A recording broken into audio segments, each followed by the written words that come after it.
Hello, ito yung sa paggawa ng mail merge. So, bale, kung meron kayong MS Word, open nyo lang. Wait. Basta open nyo lang yung Word app nyo. Kung merong Word lang ha. So, check nyo lang kung may Word kayo. Try na natin mag-open.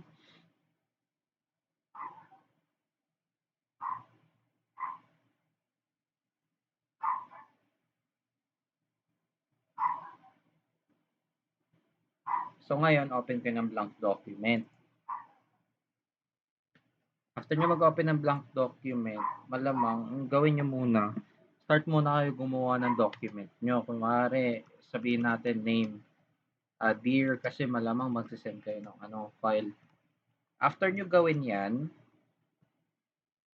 gawa kayo ng, punta kayo sa mailings, dito, sa mailings. Pagkatapos nyo pumunta sa mailings, mag-start mail merge kayo.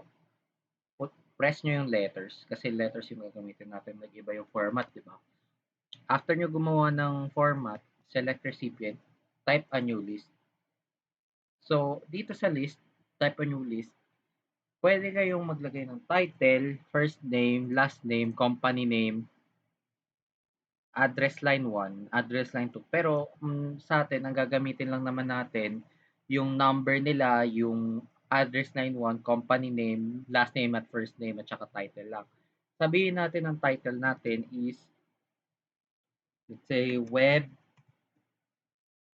developer. First name natin, ako na.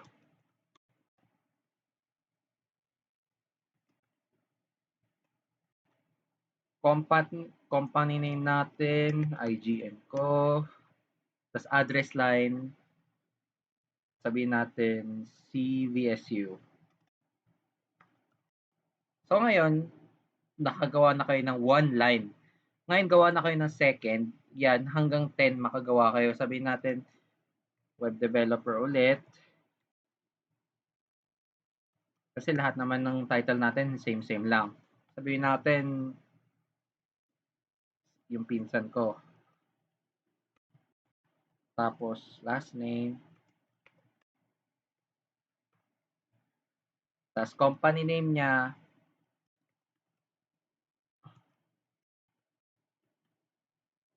Tapos, si VSU ulit. Kunwari lang, ito, dummy account pa lang to ha. So, after nyo mga ano yan, malamang gagawa lang kayo ng gagawa hanggang makasampu kayo.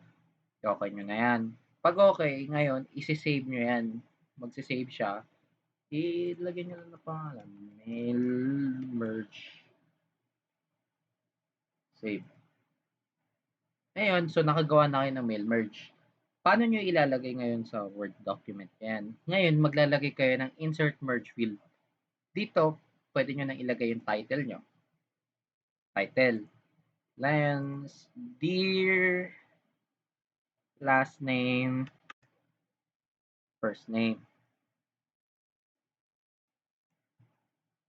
I am from, malamang yung company nyo, and tas yung company nung, kunwari, I am helping blah blah blah company name. I am planning to make a website for this company name. Tapos, yung naman, isa yung address. After nyan. So, ngayon, nagawa nyo na. Kunwari, ito yung gagawin nyo. Natapos nyo na.